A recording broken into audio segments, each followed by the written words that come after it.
And the Lord spake unto Moses, saying, Command the children of Israel that they bring unto thee pure oil olive beaten for the light, to cause the lamps to burn continually in the tabernacle of the congregation.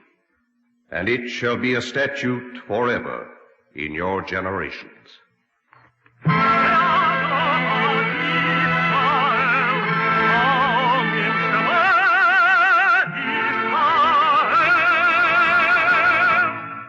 The Eternal Light. The National Broadcasting Company and its affiliated independent stations present The Eternal Light, a program which comes to you under the auspices of the Jewish Theological Seminary of America. Today's program, The Great Discovery, by Grace Garment, is based on the book of the same name by Azriel Eisenberg and published by Abelard Schumann.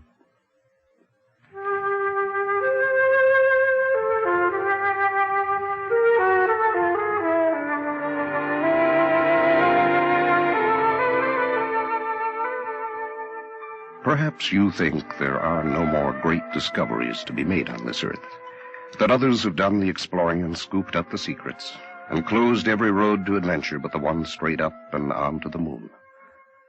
Well, I have a story for you, a true one, about a treasure that was unearthed only 10 years ago. And the strange thing is, it was found by a young boy quite accidentally.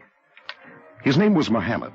He belonged to a Bedouin tribe that traveled often between Jordan and Palestine, carrying goods to the markets of Bethlehem.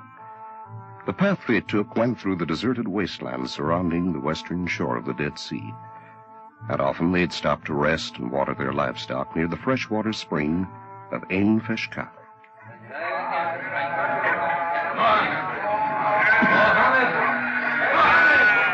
Here I am. Oh, lazy boy, why do you hide in the shadow of the tent, dreaming and useless? I thought you were watering the camels. I finished with the camels. Well, move quickly. One of the goats has wandered off. You must find her before we start from here. Can I take Musa with me? All right, but hurry. Musa? Where are you? Musa?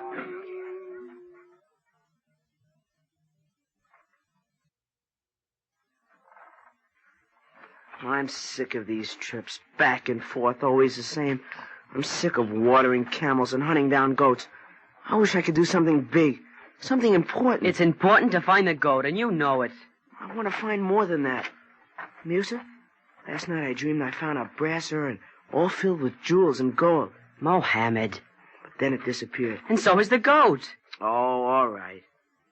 Here, give me those stones by your foot. What are you doing? Maybe she's hiding behind that rock. If I hit her, maybe then she'll answer. Mohammed, you're acting wild. Now stop it. How about down there? Are you there, goat? What was that? Oh, no. The goat? No, come on, let's go down there.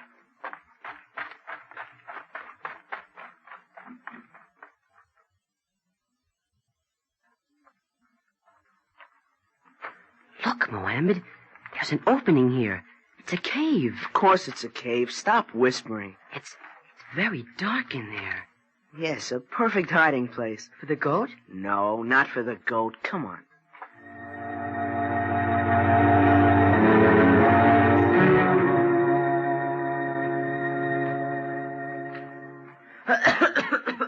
Oh, Mohammed, it's hot in here.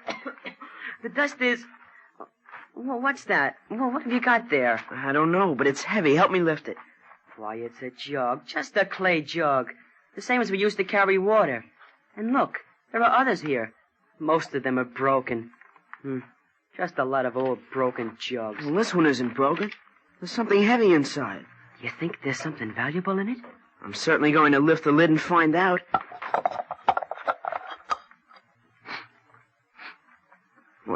Wait, it's just a cloth bundle. And it's sticky. And it smells. What's under the cloth? Is it anything? Just these old skins, sewn together and rolled up. Oh, is that all? They've got funny markings on them. Where? All over. See, the more I unroll, the more there are. Uh-huh. Very interesting. Not exactly gold, though. No. Well, come on. We've wasted enough time on these old things. Wait a minute. Sometimes old things have value. There are 4 of these bundles. I've heard the sheik say the foreigners in Bethlehem will buy anything. And the older it is, the better they like it.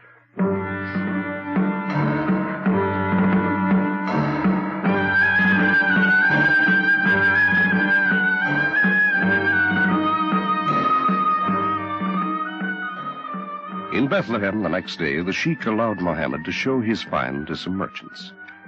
One of them, a Syrian, thought the markings on the skins were an ancient form of his own language, and he decided to try and sell them to the head of the Syrian church in the city, Metropolitan Samuel.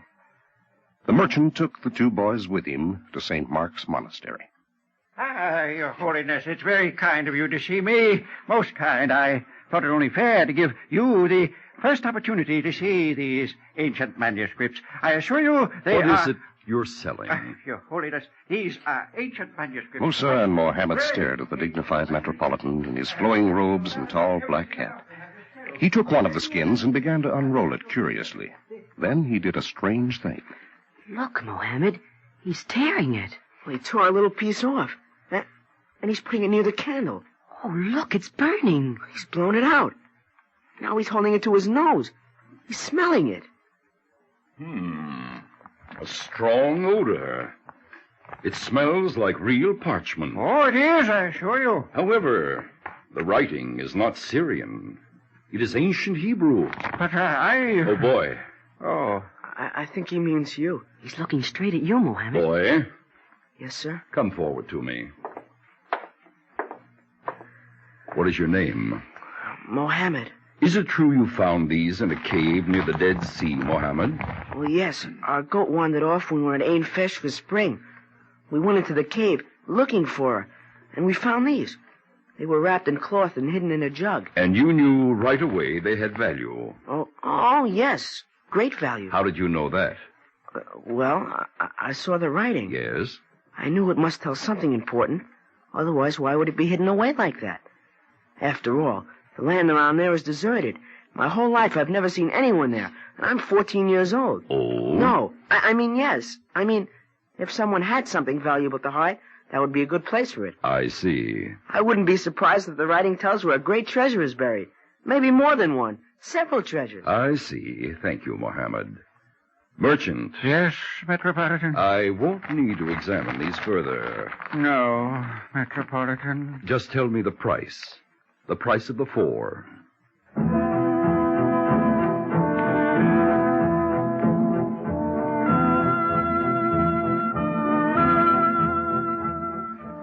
At this point, Mohammed considered himself quite a salesman, and he left the monastery in high spirits. The fact is, one thing he'd said had impressed the Metropolitan. It's true the area around the Dead Sea is deserted. Actually, no people have lived near Ain Feshka for almost 2,000 years. Sawney, just suppose these scrolls date back to that period. That would make them quite a treasure. But, Metropolitan, how can we tell? The writing is ancient Hebrew. We'll find an expert to translate them and advise us on their worth. I don't know, Sawney. It's just a feeling I have. But something tells me they may be very valuable.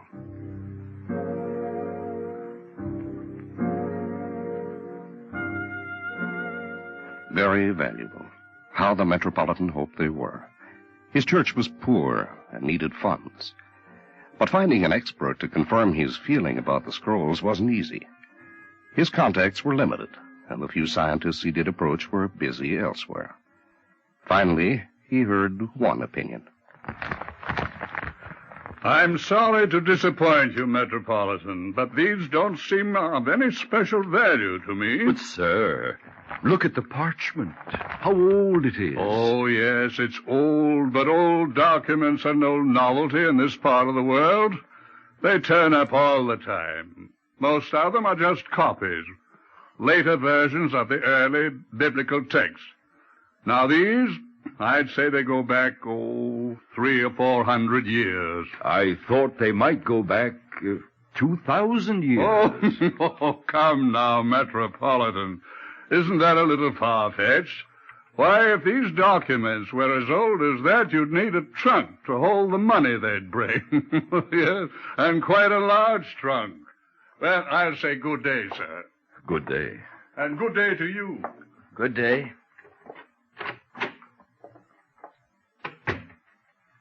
Almost a year passed, and still the Syrian patriarch struggled to get the scrolls properly appraised. But now it was 1948, and there were new difficulties. War had started between the Arabs and the Jews. But the Bedouin tribe to which Mohammed belonged was not involved in the conflict. They continued their way of life unchanged, traveling slowly from Jordan to Palestine and back again. Of course, the sheik hadn't forgotten the profitable sale that had come of Mohammed's wanderings. And one time, when the group again rested at Ein Feshka, he sent the boy and his friend back to the cave. The boys spent a long, hot afternoon searching there. At sunset, they started back to camp, carefully carrying 3 more of the large tube-like bundles. Do you think we'll be able to sell these as easily as we did the others? Don't say we, Muser. You were there, but I did the selling. Well, that's true, I guess. The old man was interested the minute you started to talk. How did you ever think of all that anyway, right in the spur of the moment? Oh, it just came to me. Do you think he'll want to buy these also? No, of course not. Why? Well, don't you think he's felt cheated all these months? I told him he'd find a great treasure. Uh-huh. I see what you mean. Well, perhaps the merchant will find someone else.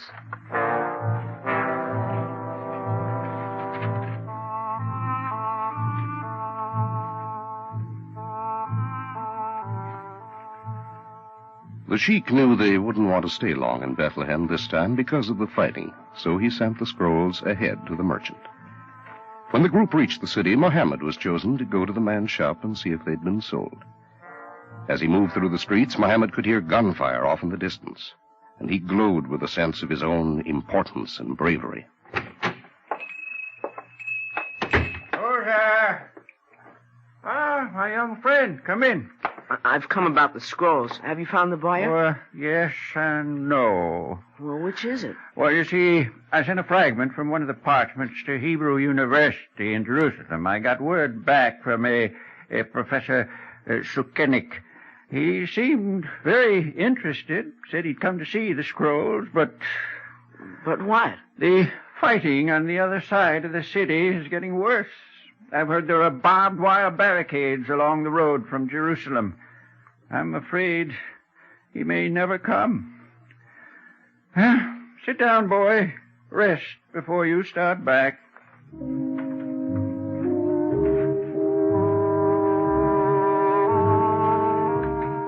Mohammed sat down, heavy with disappointment. He'd counted on returning proudly to the sheik with news of a sale, but now it wouldn't be that way.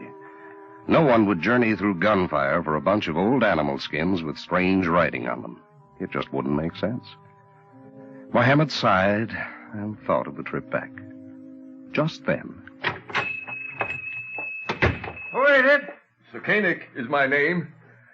I've come about the scrolls. The scroll? Oh, of course, the scrolls. Here they are. Please, feel free to examine them. Yes. Thank you. Huh? Yes. Yes. Yes? Yes. As Sukenik studied the writing, he became so engrossed he seemed oblivious to where he was or who was with him. You're a brave man, Professor Sukenik. What's that? Oh, I say, traveling here must have been quite difficult. Oh, it was quite unpleasant. But when a man's on a treasure hunt, he can stand a little discomfort. Don't you think so? Well, yes, of course. Oh, wait a minute. I don't want to sell them. Oh, what's that? I don't want to sell them. I found them. They're mine. What does he mean? Well, his sheik sent them to me to be sold. Pay no attention to him. Now, wait a moment. Why don't you wish to why don't you wish me to have them? Because. Well, there must be a reason. Now, please tell me. What will you do with them? I'll keep them and learn how to read them. Then the treasure will be mine. I will hunt it down. Oh, no. There's no treasure. Not really. That isn't what I meant. I don't believe you. Here, give me those. They tell of gold. I know they do. Now, stop, please. Why else would you risk your life to come here? You see, my boy, When you say treasure, well, there are many kinds of treasure. All my life I've studied the early writings of my own people. Now, these seem to be earlier than any I've ever seen. So, for me, that makes them treasures. Why? Oh, because of what they'll tell about about my people at that time, how they lived, what they thought, their beliefs, their ideas.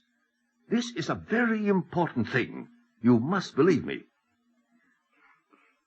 Well, here, take these back. Thank you. Thank you, my friend. Merchant. Yes, Professor? I'd like to take these back with me today to the university.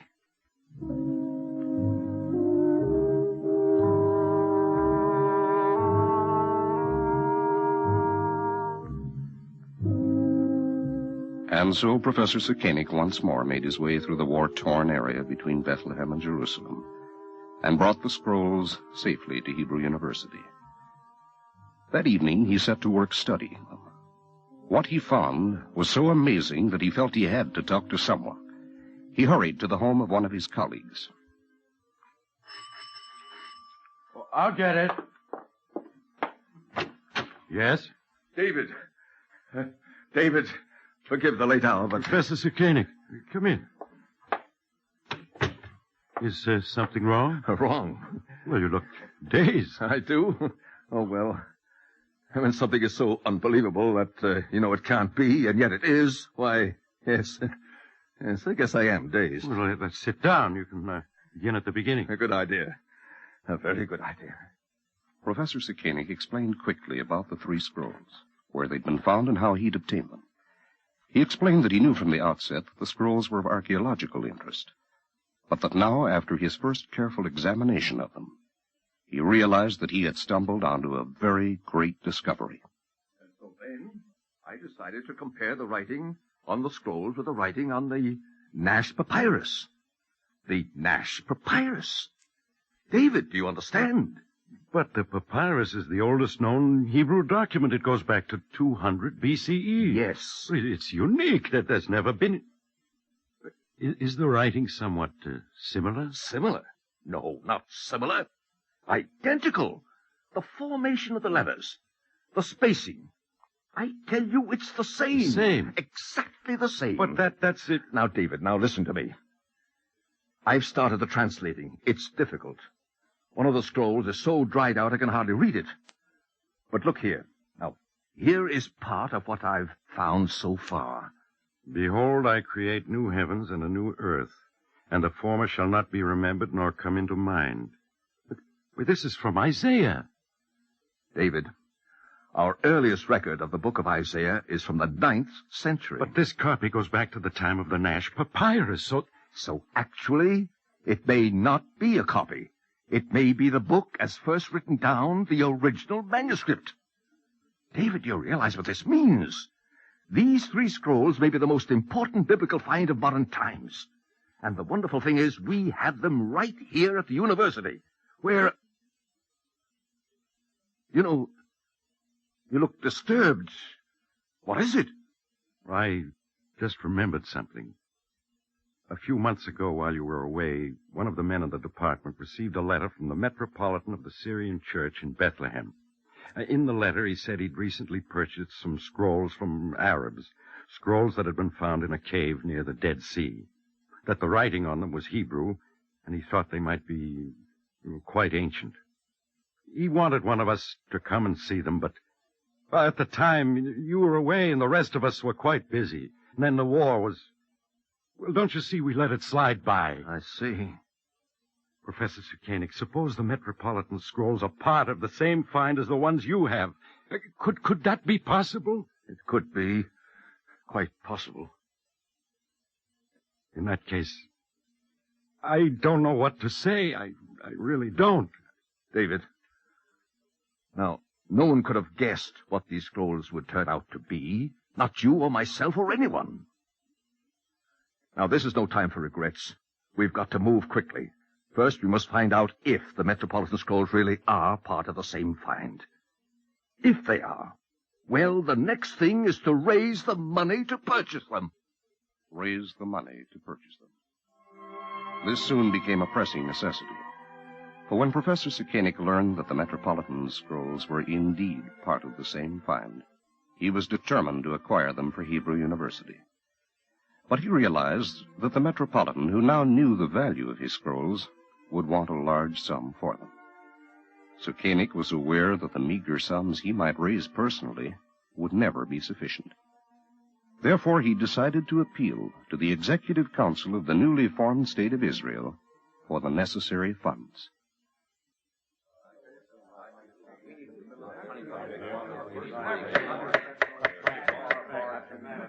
Quiet, please, gentlemen, quiet, please, please. Professor Sekenick has told us about these Dead Sea Scrolls and why he feels we should vote him the funds to purchase the ones held by the Syrian Metropolitan. Now, I'd be interested to hear an opinion on this. Would someone like to begin? Mr. Chairman. Yes? Mr. Chairman, may I say that I do not think the matter calls for debate. Even as we fight to establish our sovereignty, we must not lose sight of the history on which our claim to sovereignty rests. These Hebrew scrolls, 20 centuries old, are in a sense our charter. They bear eloquent witness to the vitality and the indestructibility of our people. And since they have emerged from the earth in the very hour of our independence, it seems not only appropriate but imperative that we make every effort and sacrifice to keep them here in Israel, where they rightfully belong. Mr. Chairman, I move that we unanimously approve Professor Sekenick's request for funds. And I further move that we extend to him personally the gratitude and deep appreciation of the entire council. Seconded. I second the motion. Gentlemen, this makes me so happy. I just want to say, thank you.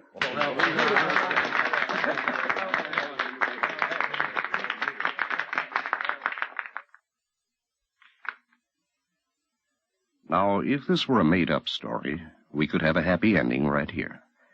The Metropolitan Patriarch had wanted to sell his scrolls, and now Sekenick was empowered to buy them. But real-life stories don't always run so smoothly. The fact is, the two men never met. You see, once the Syrian Metropolitan learned that his scrolls really did have tremendous value, he began to worry that they might not be safe in the war-torn country. Before Professor Sekenick could contact him, the Metropolitan left Bethlehem. A short while later, Sekenick died, still dreaming of having all the scrolls together at the university. However, the professor had a son, Yigael, who was a general in the Israeli army, and who was also an archaeologist. After the war, Yigael prepared for publication a translation of the 3 scrolls his father had brought to the university. But the scrolls that were not there, the ones held by Metropolitan Samuel, these were often on his mind. Many times he thought of trying to contact the Metropolitan, but he had no idea where to begin. The whereabouts of the Syrian Patriarch and of the scrolls was unknown. Then, in 1954, Yigael came to the United States on a lecture tour. Suddenly, one morning, out of the blue... Hello? Yigael, it's Monty Jacobs. Have you seen today's edition of the Wall Street Journal? Of the what? The Wall Street Journal. It's on page 14. What is? The ad about the scrolls. Is this a joke? Yigael, listen. Dead Sea Scrolls, biblical manuscripts dating back to at least 200 BCE, are for sale. This would make an ideal gift to an educational or religious institution by an individual or group. Write Box F206. Right, Box F206. Well, do you think that this is possibly... What else could it be? Monty, I don't believe it. I just don't believe it.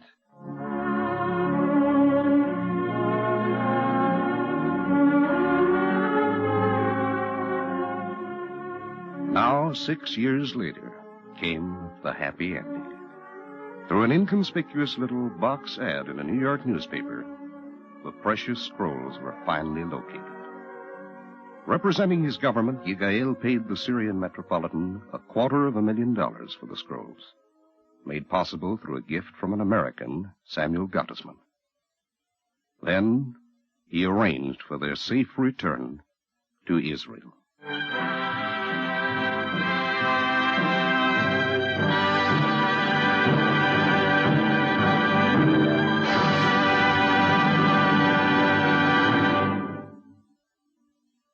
If you would like a copy of today's script, please send your name and address with 10 cents to cover the cost of postage and handling to the Jewish Theological Seminary of America, 3080 Broadway, New York 27, New York. And now we take great pleasure in presenting Mr. Daniel G. Ross, president of the American Friends of the Hebrew University and a member of the board of directors of the Jewish Theological Seminary of America. Mr. Ross. The program we were privileged to hear today was broadcast at the very moment of the publication of an exciting book entitled The Message of the Scrolls. Its author is General Yigael Yadin, formerly Chief of Staff of the Israeli Army and now lecturer in archaeology at the Hebrew University in Jerusalem. His father, Elazar Zukanik, was professor of archaeology at the university until his death in 1953. Just 10 years ago, Professor Zukanik first recognized the antiquity and importance of the scrolls and purchased the first 3 for the university. General Yadin himself arranged for the purchase of the remaining 4. All 7 scrolls will be maintained on the campus of the Hebrew University, available for study to scholars of all nations and of all creeds. Listen to these concluding words of General Yadin for a summary of their prime significance. The Dead Sea Scrolls were written during a decisive period in the history of the Jewish people, and on the eve of the birth of Christianity. For the first time today, we have comprehensive documents which shed new and important light on the problems of biblical texts, of the Hebrew and Aramaic languages, and on the beliefs and organization of one of the most astonishing religious sects that ever existed. The tense drama of the discovery and acquisition of the scrolls is far from over. The fruits of continued research on these scrolls will long affect the entire pattern of our knowledge and thought about the books of the Bible and about the people who shaped their lives to their study. Thus, General Yadin ends his book. The Hebrew University, as the great center of archaeological research, is a source whereby the miracles of the past merge into the miracles of the present, and where the ages unite in the never-ending quest for truth. The university blends the humanities and the sciences, and thus is a vital influence for a true, just, and lasting peace in the entire Middle East. The Jewish Theological Seminary of America is presently undertaking to erect a spiritual and cultural center in Jerusalem for the advanced training of its rabbinical students and teachers, all in collaboration with the schools of the Hebrew University. In this joint striving to advance the spiritual and cultural unity between the United States and Israel, the seminary and the university merit our profound appreciation. Thank you, Mr. Ross. Our Eternal Light drama today, The Great Discovery, was written by Grace Garment and is based on the book of the same name by Azrael Eisenberg and published by Abelard Schumann. Cantor David Putterman sang the liturgical introduction. The narrator was Bert Cowlin. This is Mel Brandt. Our program was directed by George Voutsas. This weekly program is presented under the auspices of the Jewish Theological Seminary of America.